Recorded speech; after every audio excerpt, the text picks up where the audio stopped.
आज हम लोग बात कर रहे हैं कि किस प्रकार से भारतीय जनता पार्टी उत्तर प्रदेश के अंदर समाजवादी पार्टी से शिकस्त खा गई है।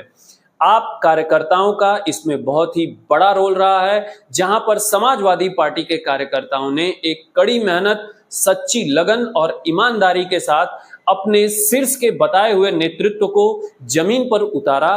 वहीं पर भारतीय जनता पार्टी उत्तर प्रदेश के अंदर योगी जी और मोदी जी के नाम का कैंपन करके सिर्फ उनके नाम पर 400 पार का नारा देते हुए जीतने की कोशिश कर रही थी। किस प्रकार से शीर्ष नेता भारतीय जनता पार्टी के जैसे कि गृह मंत्री उत्तर प्रदेश के अंदर अपनी मुख्यता साबित करने के लिए रोड शो वगैरह करते रहे, लेकिन उन्होंने जमीनी स्तर पर कुछ नहीं देखा। वहीं पर समाजवादी पार्टी के जो शीर्ष नेतृत्व हैं वो अपनी बात को गांव समाज में पहुंचाने का बहुत ही बखूबी ढंग से कार्य किया। इसके अलावा प्रशासन भी एक बहुत बड़ी भूमिका अदा करता है उत्तर प्रदेश के अंदर। आपने पिछले विगत वर्षों में देखा है कि किस प्रकार से पेपर लीकिंग के जो भी कार्य हुए हैं, उससे ये साबित होता है कि प्रशासन कहीं ना कहीं उत्तर प्रदेश में अपनी श्रेष्ठता साबित करने में फेल रहा है। और ये जो युवा वर्ग है उसके ऊपर बहुत ही ज्यादा निराश हो गया था। सभी शीर्ष नेता नरेंद्र मोदी जी के बाद उत्तर प्रदेश के अंदर अपनी श्रेष्ठता साबित करके आगे आने वाले 5 सालों की राजनीति करने में लगे रहे। और जो ये 5 साल है, इसमें उन्होंने आंख बंद करके उनके अंदर जो अहंकार भर गया था कि हम लोग उत्तर प्रदेश के अंदर लगभग 70 से ज्यादा सीट जीतेंगे, ये भी एक बड़ी वजह रही सभी राजनीतिक पार्टियों के लिए। और यहाँ पर समाजवादी पार्टी के माननीय श्री अखिलेश यादव जी ने इस बात का फायदा उठाया और बहुत ही अच्छे से जमीनी स्तर पर अपने कार्यकर्ताओं के द्वारा जो अच्छा कार्य करवाया वो बहुत ही काबिले तारीफ रहा। सबसे पहले अगर हम कार्यकर्ता की बात करते हैं तो भारतीय जनता पार्टी के कार्यकर्ता जो सांसद प्रतिनिधि थे उनके साथ केवल पीछे पीछे लगे रहे, कोई भी कार्य डोर टू डोर कैंपेन के जरिए उन्होंने नहीं किया। लेकिन समाजवादी पार्टी के कार्यकर्ता घर घर जाकर के door to door campaign attend किया, सभी महिलाओं, बच्चे और उनके घर के लोगों से मिला। उसके बाद उन्होंने अपनी बात को पूरा सही तरीके से गांव के हर लोगों से बताया। उन्होंने ये बताया कि हम आने वाले 5 साल के अंदर आपके लिए क्या करना चाहते हैं, आने वाले 5 साल में अगर भारतीय जनता पार्टी यहां पर शासन करती है तो आपके लिए किस तरीके से वो खतरा बन सकती है। इसके अलावा भारतीय जनता पार्टी के जो कार्यकर्ता थे वो सिर्फ सांसद प्रतिनिधि के पीछे लगे रहे। उन्होंने हर गांव के अंदर केवल एक कैंप लगाया और वहां पे सभी लोग सिर्फ माइक पे बोले हैं, किसी भी घर के सदस्य से मिला ही नहीं गया है। महिलाओं से भारतीय जनता पार्टी बहुत ही दूर नजर आती दिखी, क्योंकि किसी भी घर पे भारतीय जनता पार्टी का कार्यकर्ता गया ही नहीं है। इसके अलावा जब भी वो लोग बात करते थे, सांसद प्रतिनिधि हो या कार्यकर्ता हो, वो सभी लोग या तो ओम प्रकाश राजभर या योगी जी या मोदी जी, इन लोगों का विश्लेषण करते हुए इन लोगों की जो श्रेष्ठता है, जो 5 साल में अच्छे कार्य हैं, वही केवल गिनाते रहे। उन्होंने ये एक बार भी नहीं कहा कि हम लोग आपके लिए इस कार्य पे, भविष्य की इस योजना के ऊपर कार्य कर रहे हैं और आपके लिए हम लोग समर्पित रहेंगे। वो सिर्फ सांसद प्रतिनिधि के पीछे ही रहे। उन्होंने गांव में कोई भी कैंपन, एक भी घर जाकर अटेंड नहीं किया है। ये हम पूरे गांव में घूमकर, पूरा विश्लेषण करके, हर लोगों से बात करके तब आपके पास इस वीडियो को पहुंचा रहे हैं। भारतीय जनता पार्टी के वो कार्यकर्ता जो जमीनी स्तर पर कार्य करते हैं, उनको किसी भी कैंपन के अंदर या किसी शीर्ष नेता के मंच के ऊपर एक बार भी नहीं बुलाया गया, बल्कि मंच के ऊपर वो लोग दिखते हुए नजर आए जो लोग भारतीय जनता पार्टी का जिक्र तो करते हैं, लेकिन वो लोग कभी भी भारतीय जनता पार्टी का साथ छोड़ सकते हैं।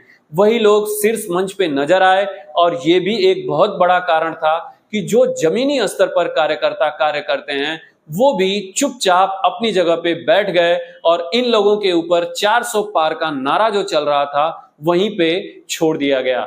इसके अलावा आपने देखा है कि जब भी टिकट का बंटवारा हुआ है उसमें जमीनी स्तर के जो कार्यकर्ता हैं, जो नेता हैं, वहां पर किसी ने भी ध्यान ही नहीं दिया है। सिर्फ ऊपर मंच से बड़े बड़े लोगों को बुलाकर ये शीर्ष नेतृत्व चुनाव की सारी सीटों को बांट दिया, और ये भी एक बहुत बड़ा धोखा था। यहीं पर समाजवादी पार्टी अपना पूरा गहन विश्लेषण करके अपने छोटे से छोटे कार्यकर्ता से बात करके फिर अपने टिकट को निर्धारित किया है, और ये उनकी काबिले तारीफ रही है कि उन्होंने अपने छोटे से छोटे कार्यकर्ता को भी उतना तवज्जो दिया है जितना कि उन्होंने बड़े से कार्यकर्ता को दिया था। इसके अलावा जो सोशल मीडिया था वो भी एक बहुत बड़ा रोल अदा करता है भारतीय जनता पार्टी की शिकस्त में। जितने भी भारतीय जनता पार्टी के कार्यकर्ता थे वो अपना वीडियो रील के माध्यम से शेयर करते हुए नजर आए, लेकिन उन्होंने वो सारे कार्य नहीं किए थे जो वो रील या सोशल मीडिया पे डाल रहे थे। लेकिन जो कार्यकर्ता अच्छे ढंग से कार्य कर रहे थे उनको कभी दिखाया ही नहीं गया। यहाँ पर समाजवादी पार्टी के कार्यकर्ताओं की तारीफ करनी होगी कि उन्होंने मोबाइल का, इंटरनेट का सहारा कुछ लोगों ने लिया, बाकी सभी लोग जमीनी स्तर पे कैंपेन किए, उन्होंने लोगों से मुलाकात की और उनको अपनी योजनाओं के बारे में बताया है। अभी हम लोग बात करते हैं वोटर्स की। आज तक आप लोगों ने हमेशा से वोटर्स को सुना होगा कि कोई क्षत्रिय में बटा है, ब्राह्मण में बटा है, ओबीसी, यादव, एससी, एसटी, इस प्रकार से आप लोगों ने विश्लेषण किया होगा। लेकिन सच्चाई ये है कि वोटर सिर्फ 3 भागों में बटा हुआ है, वो है निम्न वर्ग, मध्यम वर्ग और उच्च वर्ग। यहाँ पर मध्यम वर्ग की जनसंख्या है वो सबसे ज्यादा है, और सबसे ज्यादा जो आहत वर्ग है वो मध्यम वर्ग ही है। आप देख सकते हैं किस प्रकार से इस समय महंगाई सबसे चरम पर है, बेरोजगारी यहाँ पर सबसे ज्यादा इस समय देखने को मिल रही है। तो मध्यम वर्ग बहुत ही ज्यादा कुंठित है। वो चाहता है कि कोई ऐसा सदस्य आए, कोई ऐसा आदमी आए जो इस महंगाई की मार से हम लोगों को निकाले। इस समय आप देख रहे हैं किस प्रकार से जीएसटी लगा दी जा रही है, किस प्रकार से बिजली बिल लगातार लगभग 2000 से नॉर्मल ऊपर आ रहा है सबका। जो स्टार्टअप का एक मुद्दा था, यहाँ पर स्टार्टअप दिया है लोगों को भारतीय जनता पार्टी ने, लेकिन उसके ऊपर जीएसटी वगैरह या बिजली बिल या जो भी अलग तरीके के ऊपर से प्रेशर आ गया है, जितने लोगों ने स्टार्टअप किया था लगभग उन सभी लोगों ने अपना धंधा बंद कर दिया है। तो आप समझ सकते हैं वो लोग कितना हतोत्साहित होंगे जो अपना बिजनेस शुरू करता है और बिजली, जीएसटी या गवर्नमेंटेड की बोझ के कारण वो अपने धंधे को बंद करना पड़ रहा है। तो मैं सरकार से ये निवेदन भी करूंगा कि अगर फ्यूचर में सरकार जिसकी भी रहती है, वो जो स्टार्टअप लोग हैं उसके लिए बिजली बिल तथा जीएसटी की मार या जो छोटे छोटे जो उनके ऊपर बोझ डाले जा रहे हैं उनको हटाया जाए।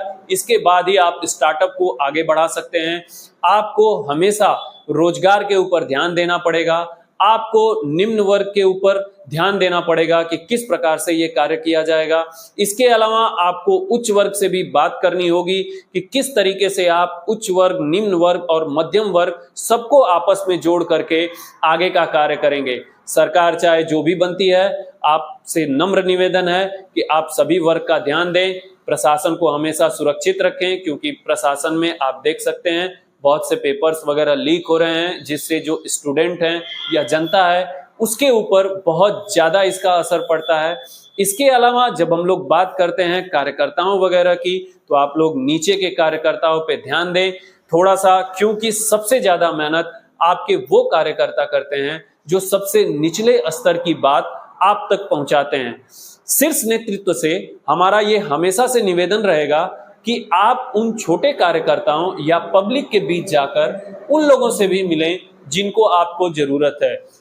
चुनाव के 5 साल बीतने के बाद आप लोग बिल्कुल नजर नहीं आते हैं। जो वादे किए होते हैं वो शायद पन्नों में दफन होके रह जाते हैं। गांव के लिए आप लोग आगे आइए। गांव इस समय बहुत ही पीछे हो चुका है। गांव को आगे बढ़ाने के लिए आप सभी लोगों से मेरा नम्र निवेदन है कि ग्रामीण इलाके पे आप लोग फोकस करें, उनको आगे बढ़ाएं। ग्रामीण लोगों की जिंदगी भी शहर के लोगों की जिंदगी के जैसे हो सके, उन कॉलोनियों की तरह आप गांव को बना सकते हैं जिन कॉलोनियों को उत्तर प्रदेश या भारतवर्ष के अंदर बहुत ही अच्छा माना जाता है। आप उस तरीके से गांव में बिजली, पानी और उनके रहन सहन की व्यवस्था कर सकते हैं।